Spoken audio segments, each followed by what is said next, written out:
So will you please join me in a very warm welcome for our nation's public servant who's done such a great job here as Assistant Secretary for Water and Science, Ann Castle. Thank you very much, Sally, for those very kind words. And welcome all of you to our 50th anniversary celebration.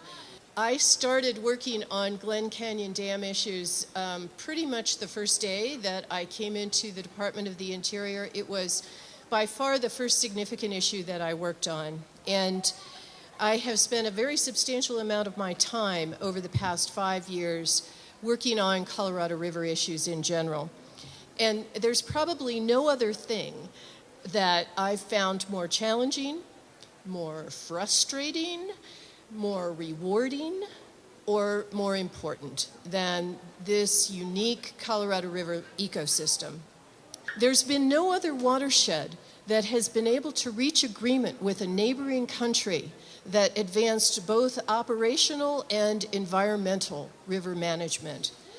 And there is no other watershed that has recognized that even with all of these successes of the past, we need to step up our game, and we need to do even better, and we need to do it together.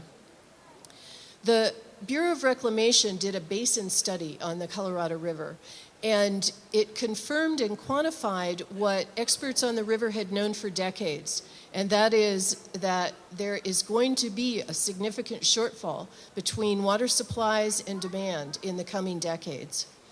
The basin study not only gave us that information, but it has now formed the basis for the partnerships that are needed to move forward to address those challenges, to address that projected shortfall.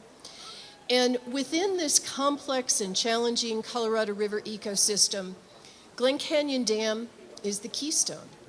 Glen Canyon Dam is the fulcrum that regulates the flows between the upper and the lower basin. And it forms a buffer against the volatility of supplies that has been an issue in this basin for millennia. While we celebrate today the 50th anniversary of Glen Canyon Dam, as Secretary Jewell said, we also have to acknowledge that this dam has had an impact. This dam, this engineering marvel, and the absolutely incredible lake that it created, these things are here to stay. So it's up to all of us to ensure that the benefits that the dam provides, that they continue, but that we operate the dam in a way that is sensitive to the fact that one of the world's greatest resources, the Grand Canyon, sits right downstream from us. We have to operate this dam in a way that's sensitive to the fact that 40 million people in the Southwest depend on this dam, whether they know it or not, but they're counting on us to get that balance right.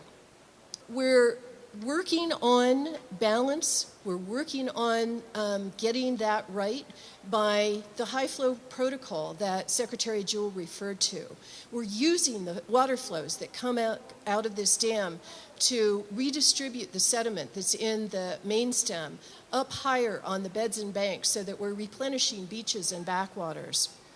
We're moving forward by having the National Park Service and the Bureau of Reclamation work hard together, but also work hard with all of the different stakeholders that have interests in this river system to come up with a new long-term plan that better balances all of those resources.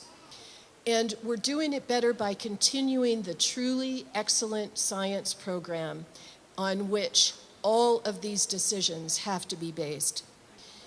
We all have the privilege to be able to make a positive difference in the way this unique river system operates, and we all also have the obligation that goes hand in hand with that privilege, the obligation to think long-term, not short-term, the obligation to think holistically, not parochially, and the obligation to consider the greater good. So my congratulations to all of you on this 50th anniversary. You all have an interest in this, and I want to thank particularly the men and women who have operated and managed this facility since 1964 for the benefit of the entire Southwest and for our future. So help me thank them.